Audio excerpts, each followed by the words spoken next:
Welcome to the INFOWARS Nightly News. I'm your host, Jakari Jackson. It's September 3rd, 2014, and let's get straight into our news tonight.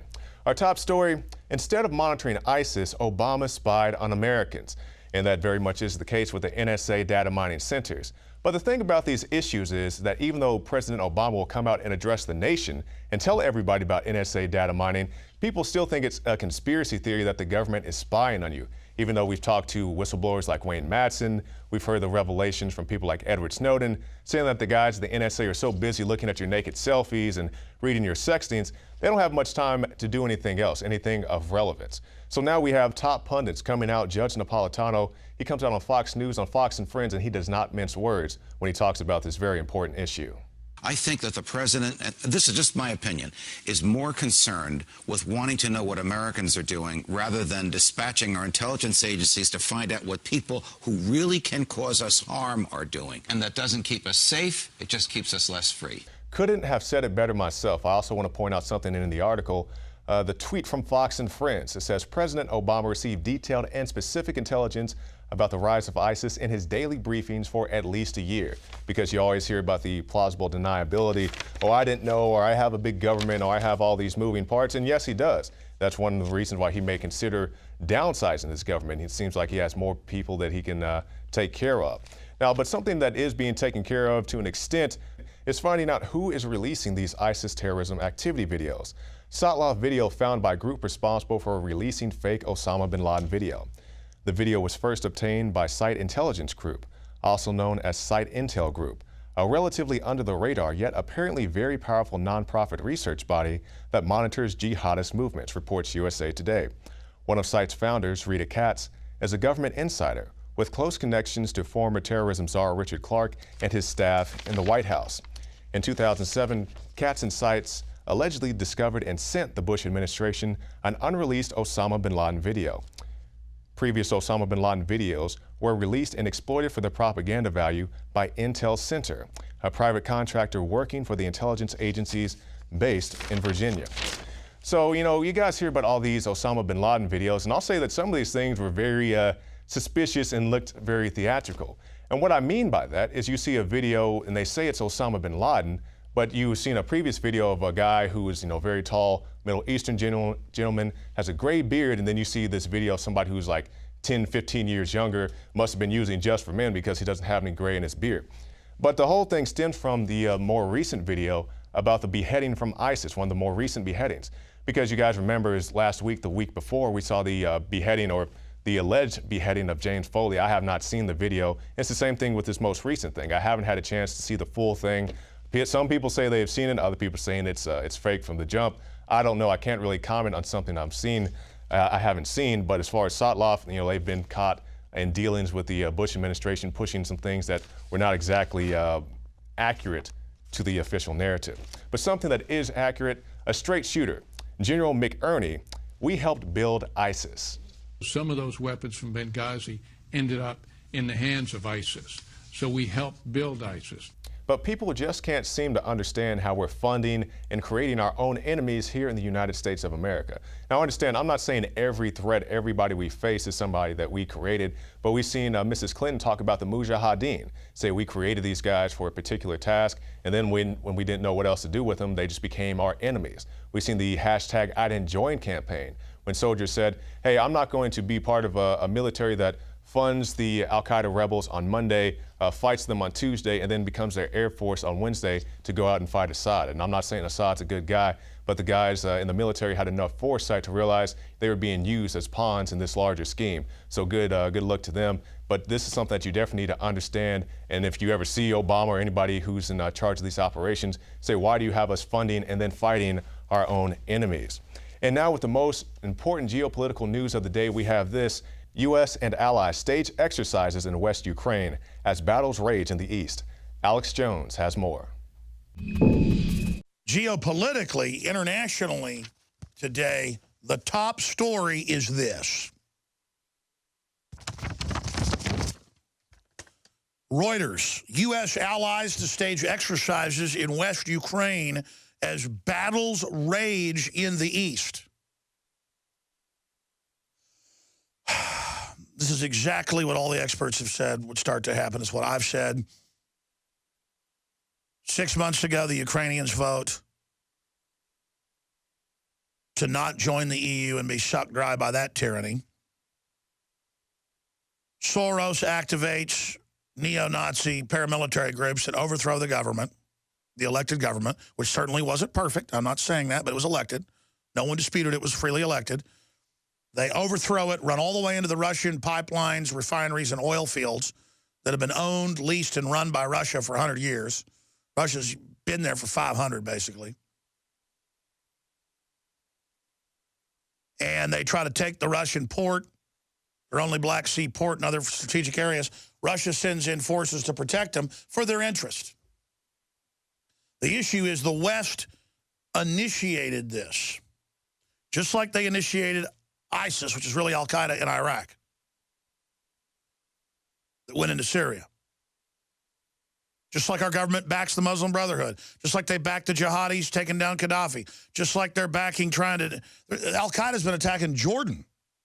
And Soros came out and admitted responsibility in the New York Times for the coup and mass murder in Ukraine.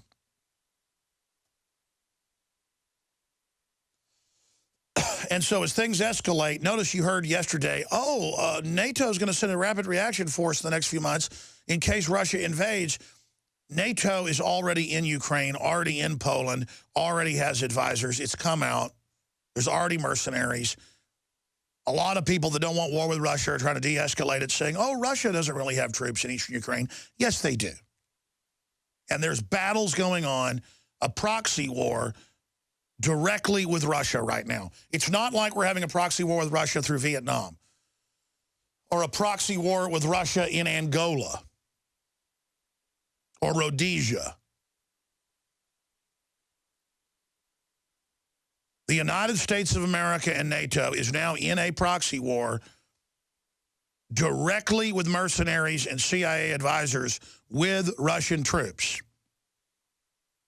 There's a steady stream of body bags going back to Russia of Russian troops and funerals all over the country. I've gone and checked. And yes, ladies and gentlemen, there are dead mercs and others coming back here. And with our final story of the evening before we head to our special reports, 15-year-old gang member shot by victim during attempted robbery for the second time in a month. That's right, for the second time in a month. According to a local ABC affiliate, a group of employees were leaving a local tavern around 5:30 a.m. when they were approached by several teens attempting to rob them. However, one of the would-be victims produced a handgun and opened fire, striking one of the suspects and sending the others fleeing. The injured suspect, who police describe as a known gang member, died as a result of the gunshot wound. And while it's very difficult to hear anybody losing their life in such a tragic circumstance, especially somebody that young, I definitely respect this guy's Second Amendment right to defend himself and his group of friends there. And if everything happened the way it was outlined in this report, then I think he did the right thing. So that's it for this segment of the InfoWars Nightly News, but stay tuned because after this break we'll have a special report from John Bound. He's going to be detailing how a potential Fukushima situation could happen here in the U.S. if earthquakes continue on the United States West Coast. And then Joe Biggs will expose how wide open borders could aid the ISIS invasion of the United States of America. This is information you do not want to miss. This is the InfoWars Nightly News. City of Austin tap water versus filtered City of Austin tap water. I can taste dirt in it. God knows what's in this. This has an aftertaste. Tastes like Austin water? Yeah, it does. Ugh. These people just sampled City of Austin tap water straight from the faucet. Next, we had them try a sample of tap water filtered through the ProPure G2.0 filtration system. High quality H2O. That one is better. Tastes like nothing. Yep, I know what good water tastes like. It's good water. Most tap water contains added substances like fluoride, chlorine, Monsanto's deadly pesticide, glyphosate, and many others. Studies prove that these substances are linked to an assortment of major health issues, including tooth decay, lowered IQ, and even cancer. It tastes like you're drinking out of the lake when you're drinking tap water. Yeah, it has that processed flavor to it. The ProPure G2.0 filtration system removes these deadly substances and many more, leaving only fresh-tasting, deliciously clean water. Okay, this is very tasty. It's good water. Refreshing. It's good. Go to InfoWarsStore.com today. Use promo code WATER and save 10% off your ProPure purchase. Again, that's InfoWarsStore.com or call 1-888-253-3139. You've experienced and heard about the benefits of Super Male Vitality. Now, the new formula has arrived. Introducing the new Super Female Vitality. I have specifically designed this formula to help the body naturally regulate itself without the use of artificial hormones. Key ingredients chosen from the highest quality sources. Secure your Super Female Vitality today from our limited stock at InfoWarsLife.com.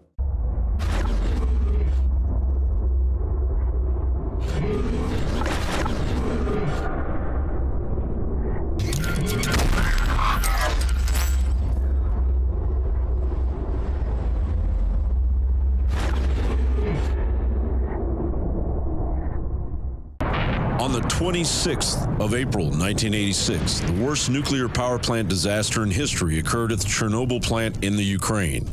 Chernobyl was labeled as a level 7, the maximum classification on the International Nuclear Event Scale. At the core of the blown-out reactor, and buried under 14 meters of rubble, the graphite surrounding the nuclear fuel burns and melts the uranium. The radioactive fallout is going to be 100 times greater than the combined power of the 2 atomic bombs dropped on Hiroshima and Nagasaki.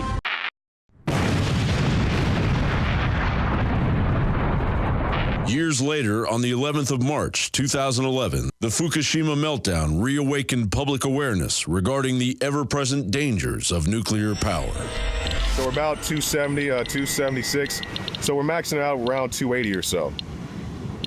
And remember, 30 is what's normal for this location. Now they're disputing that this isn't the cesium-137. They're saying this is radium and other things that naturally occur in the environment. Whatever it is abnormally high. With the recent earthquake activity stirring in the Ring of Fire, the Diablo Canyon power plant located near Avila Beach in San Luis Obispo, resting near not 1 but 4 fault lines, is a clear and present danger. The second fault, known as the Hosgri Fault, was only discovered after the plant's completion.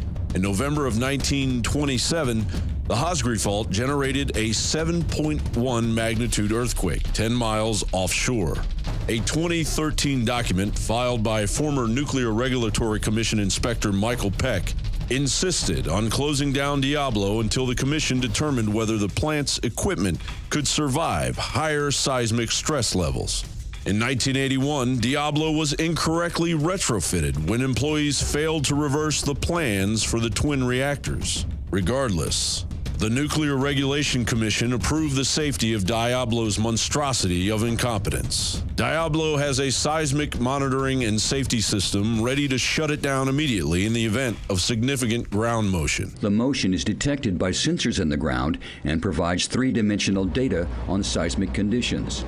But that won't stop the potential damage unleashed by the fuel rods as witnessed during the Fukushima debacle. Of course, Pacific Gas and Electric would like you to believe this ticking time bomb is good for jobs, energy consumption of its 2 million recipients, and the way forward as old man coal is aggressively shut down. So if somebody wants to build a coal-powered plant, they can.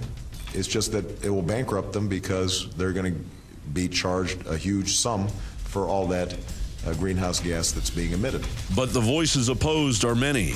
After President Richard Nixon called for construction of 1,000 nuclear plants by the year 2000, 1,900 anti-nuclear movement protesters were arrested in 1981 during a 10-day civil disobedience blockade of the Diablo Canyon power plant. With the main gate cleared and the last blockader in jail, Pacific Gas and Electric made final preparations to start the reactor. But then, at the last moment, PG&E publicly admitted a grave mistake. There are 2 reactors at Diablo, mirror images of each other. The blueprints for Units 1 and 2 had gotten mixed up, and the earthquake supports for the cooling pipes, the same cooling system designed to prevent a meltdown, had been installed backwards. It was the first